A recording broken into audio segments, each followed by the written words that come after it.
Señor le bendiga, hermano. Es un gozo poder estar juntos para honrar y glorificar al Señor a través del estudio de su palabra. Decía el salmista: mirad cuán bueno y cuán delicioso es habitar los hermanos juntos en armonía. Y unos versos más adelante, específicamente, él habla del beneficio de esa unidad, porque allí envía Jehová bendición y vida eterna. Es mi oración que la gracia y la protección del Señor esté sobre usted, su salud y su familia en este día y en los días que vienen. Le voy a invitar, hermano, a que abra conmigo su Biblia en el libro de Juan. Vamos a leer la palabra del Señor en el libro de Juan, capítulo 12. Juan, capítulo 12.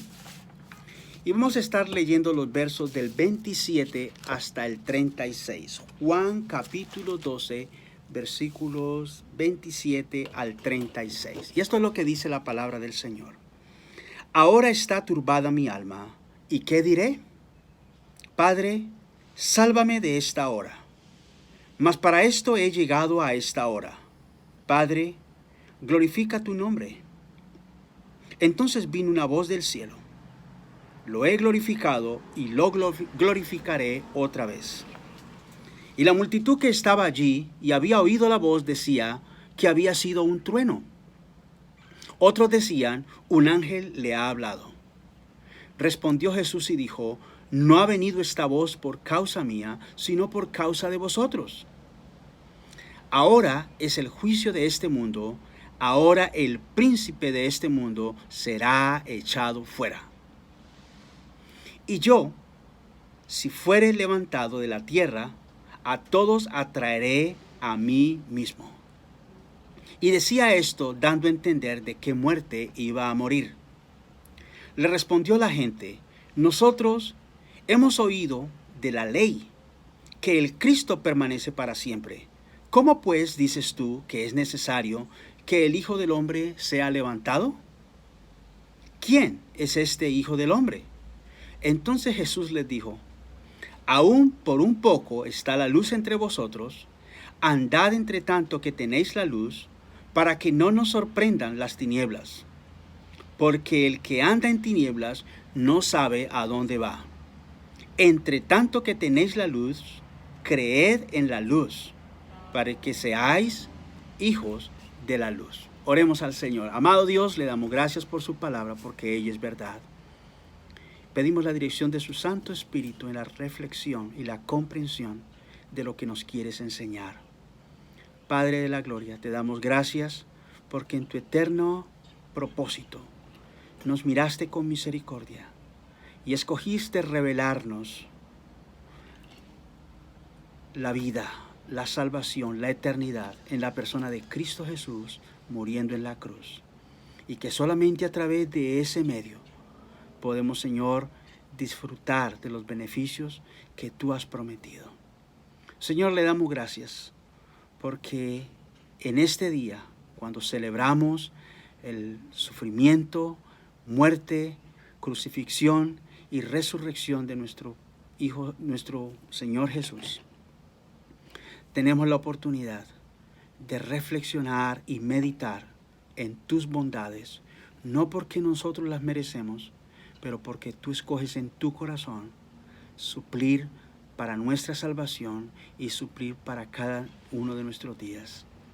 Hable, Señor, a nuestro corazón y que lo que aprendemos sean herramientas que podemos usar para ministrar a quienes no te conocen, y que sea a través de la esperanza que tenemos en Cristo Jesús que otros desarrollen el deseo de querer conocer al Cristo Jesús y a ese crucificado. En el dulce nombre de Jesús nuestro Señor oramos. Amén. Amén. Hermano, en este día quiero que reflexionemos un poquito acerca de símbolos. Los seres humanos tradicionalmente tenemos símbolos que utilizamos como parámetros. Los parámetros nos permiten ubicarnos, ya sea en situación, experiencia, sentimiento, reacción. Y ciertamente no hay muchas cosas en este mundo que no tengan un punto de referencia. Todos tenemos un certificado de nacimiento que es un parámetro, es una evidencia de que somos certificados legalmente de que nacimos en una familia y que pertenecemos a una familia. De igual forma, encontramos que en un certificado de matrimonio tenemos la evidencia de que sí hubo una celebración, sí hubo un matrimonio y hubo testigos que corroboraron que este evento ocurrió. Tenemos las direcciones de nuestras casas, que son parámetros que nos permiten encontrar la dirección de otras personas o otras personas pueden encontrar donde nosotros vivimos. El lenguaje mismo es un parámetro, esa conglomeración de palabras, de símbolos que puestos juntos nos permiten expresar sentimientos, pensamientos e ideas. Para los hijos de Dios, nosotros tenemos un símbolo que es el símbolo de nuestra salvación. Y vamos a encontrar que este fue un símbolo que tradicionalmente tuvo una connotación de maldición, de culpa, de vergüenza, de castigo, de dolor. Pero con la venida de Cristo Jesús, este símbolo tomó totalmente un significado diferente. Y gloria a Dios, porque tenemos un significado que da propósito a nuestra vida y nos afirma de que ese símbolo fue una de las formas como Dios el Padre usó para afirmarle a usted y a mí de que somos amados con un amor eterno. Permítame ponerle un poquito en el contexto histórico del símbolo para que podamos entender cómo es que Jesús hace el cambio de significado de este símbolo. En el Antiguo Testamento ya había el concepto de crucifixión. La crucifixión no fue algo nuevo en el tiempo de Jesús. Ya en el Antiguo Testamento había mención de qué hacer con un cuerpo cuando era ejecutado, o si una persona era castigada de esta forma y tenía que ser puesta en un madero, como se le conoció en el Antiguo Testamento, o era crucificado. Permítanme ponerle un poquito en el contexto de lo que dice la historia con respecto a este símbolo en particular. La cruz fue conocido en el viejo mundo como un instrumento de la forma más cruel de castigar, la forma más extrema y cruel de castigar a alguien. Era usada, de acuerdo a los arqueólogos y los historiadores bíblicos, que algunas naciones lo utilizaron para sancionar los más severos y fuertes criminales. No era cualquier crimen que era sacrificado en una cruz.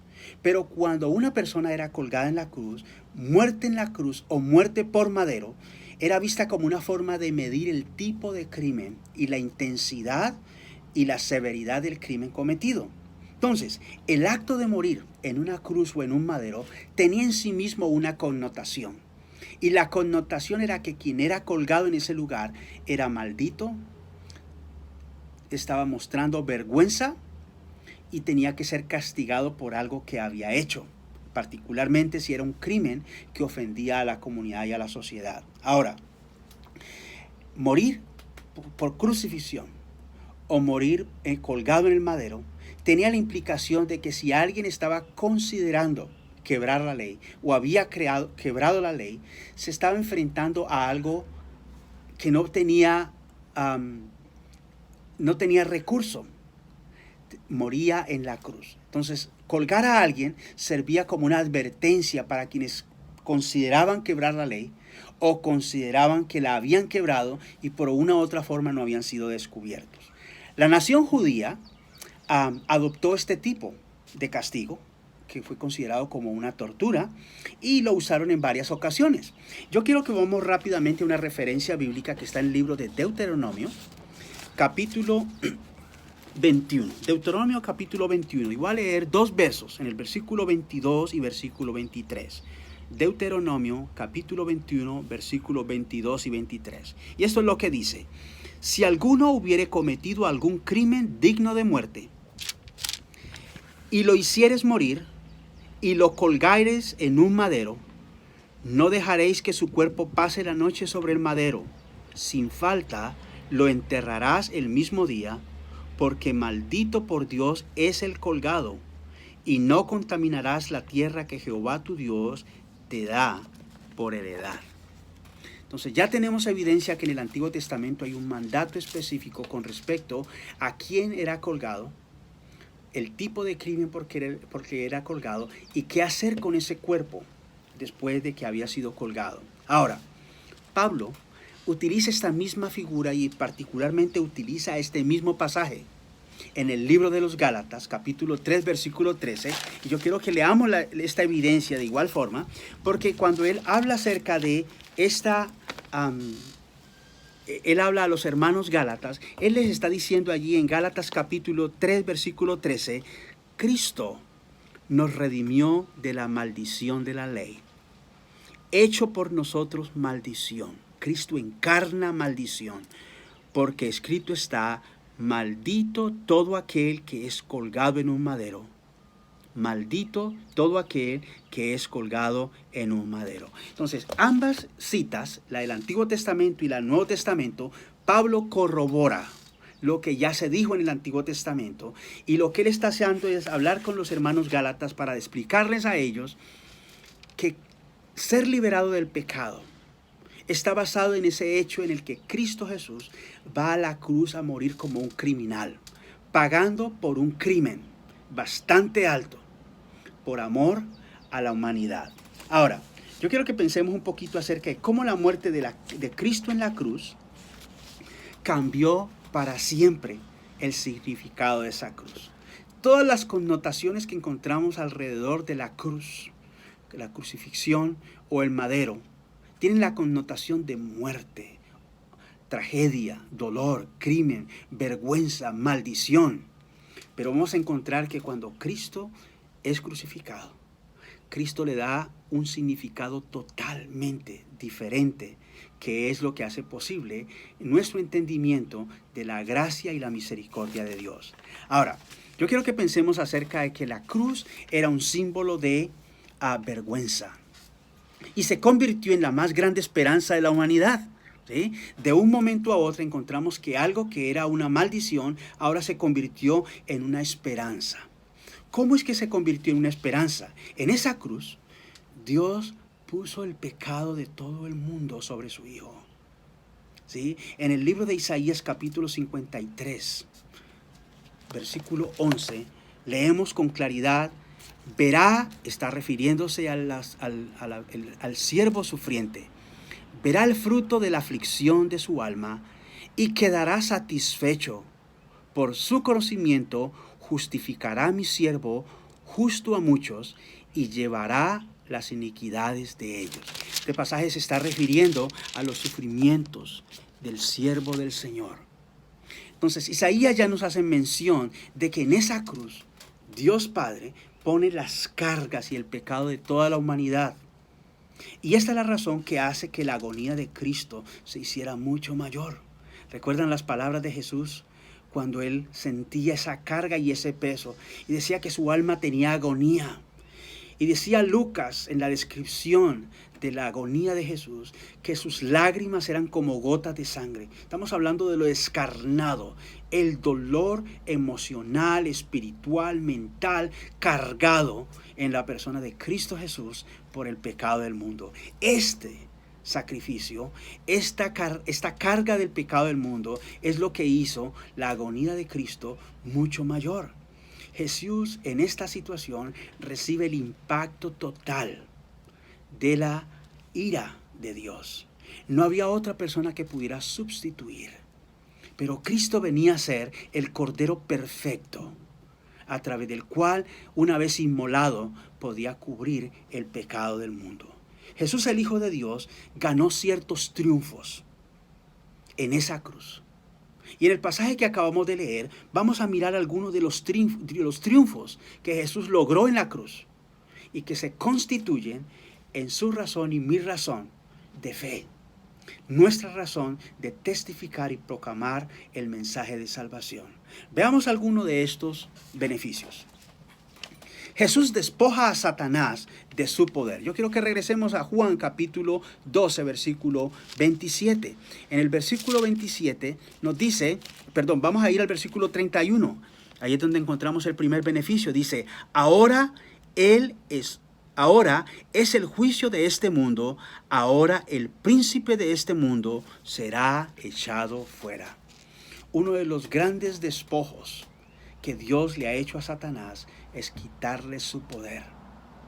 Jesús, puesto en esa cruz, murió cuando él decidió que era el tiempo. No lo decidió el enemigo, no lo decidieron los romanos, no lo decidieron las heridas, no lo decidió la humanidad. Jesús decidió en el momento cuando su espíritu era entregado. Y cuando finalmente él dice, consumado es, lo que él está diciendo a usted y a mí es que Dios, en su eterna misericordia, permitió que su Hijo fuera a la cruz, pero le dio la victoria sobre esa cruz y aún sobre la muerte, dándole la autoridad sobre la muerte y dándole a él la prerrogativa de morir en el tiempo cuando él decidiera. Hasta cuando Jesús dijo, Padre, en tus manos entrego mi espíritu. Allí es donde empezamos a ver la transformación de esa cruz. Jesús despoja a Satanás de ese poder. Nos dice que el príncipe de este mundo es echado fuera. Es echado fuera. El Colosenses 1:13 nos dice que la muerte de Cristo en la cruz le quita dominio a Satanás sobre la vida de Jesús. Pero también quita el dominio sobre el pecado en el ser humano. Permítame sugerirle que durante este tiempo de reflexión, la cruz de Cristo significa, para quienes no le conocen, que ella es la fuente de limpieza. Quita ese poder que tiene el pecado sobre nosotros. Quita ese dominio que tiene el pasado sobre nosotros. La historia de trauma, la historia de dolor, la historia que nos ha quebrantado por mucho tiempo y que no nos permite con claridad ver la gracia y el amor de Dios. La cruz del Calvario es ese símbolo en el que Cristo gestó un gran triunfo, que fue despojar a Satanás de su poder sobre nosotros. ¿Sabe lo interesante del amor de Dios? Es que si Jesús despojó a Satanás de su poder, eso significa que su muerte llega a ser nuestra esperanza. ¿No le parece interesante, hermano, que el gran amor del Señor permite que un hijo, su único hijo, muera? Pero su muerte en la cruz llega a convertirse en nuestra esperanza. Algo interesante es que nuestro Jesús no quedó colgado en la cruz, no quedó bajado como era la tradición y ser quemado, pero fue sepultado como había sido profetizado y resucitó para darnos la esperanza y la seguridad de nuestra eternidad. Y es la esperanza para quienes vienen a estar bajo el dominio de Cristo Jesús. Cuando el Señor Jesús nos libera, tenemos que entender que parte de lo que el efecto y los beneficios de la cruz de Cristo Jesús es que usted y yo somos liberados, porque lo que Cristo hizo en la cruz fue quitarle a Satanás el poder. Y usted y yo podemos reclamar esa vida y esa esperanza cuando usted y yo hacemos a Cristo Jesús el Señor y el Salvador de nuestra vida. La derrota de Satanás fue exhibida públicamente. Yo quiero que vamos al libro de Colosenses rápidamente. Y yo quiero leer este pasaje rápidamente. Colosenses capítulo 2. Colosenses capítulo 2, verso 15. Y esto es lo que dice: y despojando a los principados y a las potestades, los exhibió públicamente, triunfando sobre ellos en la cruz. Permítame repetirlo, hermano. Y despojando a los principados y a las potestades, los exhibió públicamente, triunfando sobre ellos en la cruz. Aunque vergüenza, aunque maldición significaba, la muerte de Cristo fue la más grande humillación que el enemigo pudo recibir. Fue el golpe certero en el que no solamente perdió su poder, pero él pensaba que estando colgado iba a significar vergüenza, cuando realmente, aunque vergüenza él intentó, esa muerte de Cristo en la cruz fue la más grande humillación para el enemigo. Jesús transforma el instrumento de tortura, de maldición y vergüenza en un altar de gloria, en un altar de salvación. ¿No le parece interesante, hermano? Que lo que para el mundo es considerado maldición y vergüenza, Cristo lo puede convertir en un altar de alabanza, de adoración. ¿Sabe que nuestra vida sin Cristo representa esa cruz del pasado? Esa cruz que trae culpa, que trae vergüenza. La culpa y la vergüenza que trae nuestro pecado nos mantiene limitado y aislado. Decía Pablo en el libro de Romanos, por cuanto todos pecamos, estamos destituidos, estamos separados de la gloria de Dios. Pero nos dice más adelante, mas Dios muestra su amor para con nosotros, en que aún siendo pecadores, Cristo murió por nosotros. Hermano, esta es la esperanza, que cuando usted y yo venimos a Cristo Jesús, lo que Cristo hizo en la cruz con su muerte preciosa, lo que Él hizo fue darnos esperanza. Él transforma el significado de vergüenza y culpa y maldición en un altar de gloria y de salvación. Ahora, yo quiero que meditemos acerca de otro punto importante en este pasaje, y es que el triunfo de Cristo en la cruz trae al pecador hacia sí mismo. Y yo quiero que mire cuidadosamente lo que dice el versículo 32. Dice, y yo, si fuere levantado de la tierra, a todos traeré a mí mismo. A todos traeré a mí mismo. Eso quiere decir que usted y yo tenemos oportunidad. Usted y yo tenemos acceso a ser parte de esa selección especial que Dios hace de sus hijos. Ahora, yo quiero que pensemos en este pasaje.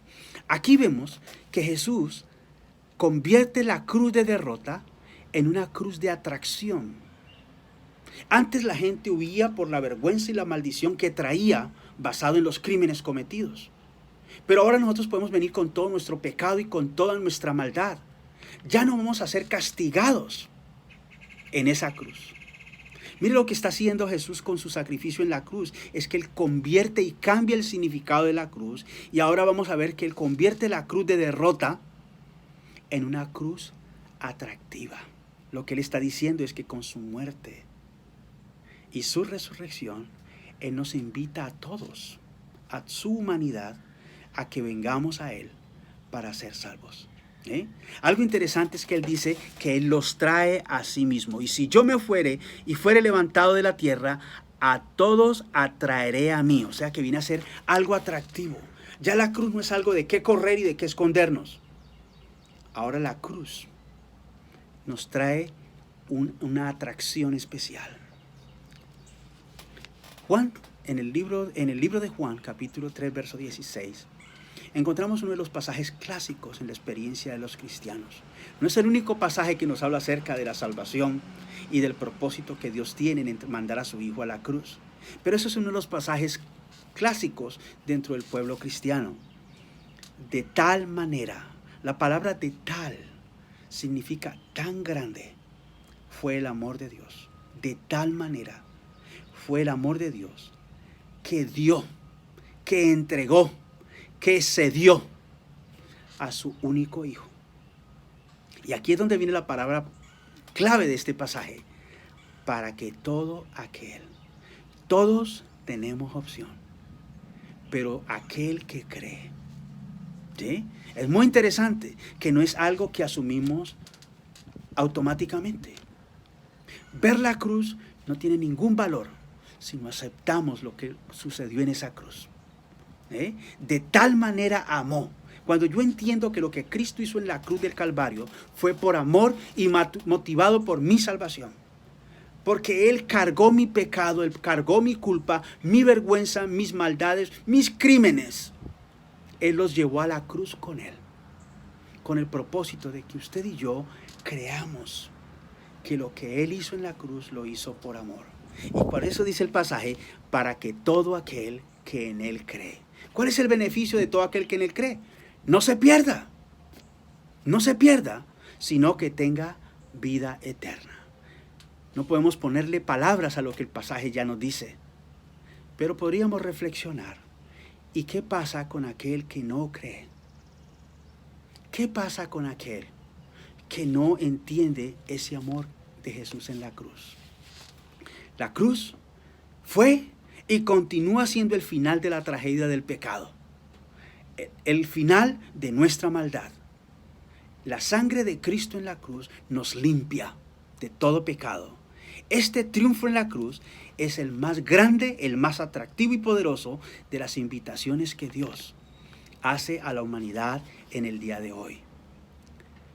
Jesús lo decía en el capítulo 11, verso 28 de Mateo: venid a mí todos los que estáis trabajados y cargados, y yo os haré descansar. En el contexto se estaba refiriendo a la ley. ¿Qué tengo que hacer? En el concepto del Nuevo Testamentario, entendemos que todo lo que hay en nuestra vida puede ser traído al Señor. Toda injusticia, toda maldad, todo pecado puede ser traído al Señor y podemos descansar en Él. Por eso Él hace la invitación: venid a mí. Finalmente, hermano, quiero hacer énfasis en un pasaje más, el que dice que el triunfo en la cruz abrió el camino para la humanidad. Yo quiero hacer énfasis que en este pasaje nos dice que Jesús abrió el camino, no abrió un camino, uno de los tantos, abrió el camino. Jesús se describió a sí mismo como: yo soy la verdad, el camino y la vida, y nadie va al Padre sino a través de mí. Lo que Cristo ganó, el triunfo de Cristo en la cruz, abrió el verdadero camino.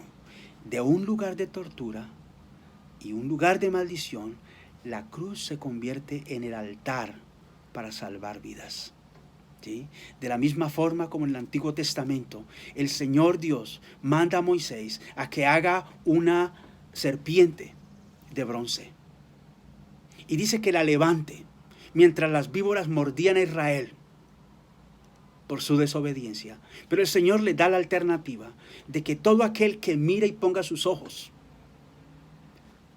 en la serpiente va a ser sano de la mordedura. ¿Sabe que el pecado es como esa serpiente que nos muerde y nos destruye?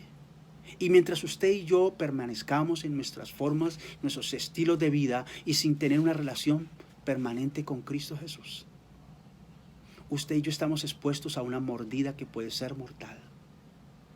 ¿Sabe que en estos días que hablamos del coronavirus, hablamos de una condición que ha matado tantas personas? Pero históricamente hemos tenido pandemias que han matado un cuarto, un tercio de una población en el mundo. Pero ¿sabe que hay una condición en el mundo que ha matado más personas? Y va a continuar matándolas mientras esas personas no den sus ojos y su atención a Cristo Jesús. El pecado tiene una mordedura venenosa. Pero Jesús pone esa figura en el Antiguo Testamento de que el Hijo del Hombre necesitaba ser levantado en esa cruz para que todo aquel que pone sus ojos en Él no se pierda, mas tenga vida eterna. La cruz de muerte se convierte en la cruz de vida. La cruz mostró un lugar para un pecador arrepentido. Conocemos ese pasaje clásico en el capítulo 23 de Lucas, los versos 42 y 43. Encontramos ese precioso pasaje que en la cruz del Calvario, en el monte Calvario, habían 3 cruces. Y en el centro estaba un hombre que ofrecía salvación. Y a un lado hubo un hombre que encontró salvación. Y al lado opuesto había un hombre que rechazó esa salvación. Permítame sugerirle que el mensaje del Evangelio es que Cristo es nuestro Salvador. Y usted y yo representamos a cada una de las 2 posiciones al lado de Jesús. Nos arrepentimos y lo hacemos nuestro Señor. Y glorificamos al Cristo que transformó el significado de esa cruz. o podemos escoger ignorar y rechazar la gracia que nos ofrece el Cristo que murió en la cruz por el pecado del mundo. Es el deseo de mi corazón que Dios le afirme y le ayude a entender ese propósito para su vida. Si usted es un hijo de Dios, el mensaje que el Señor le está dando es que usted y yo afirmemos nuestra fe cada día en esa convicción y que nos hace a nosotros responsables de contar a otros lo que Cristo hizo por nosotros. Ese mal, ese pecado que ha matado más gente a través de la historia.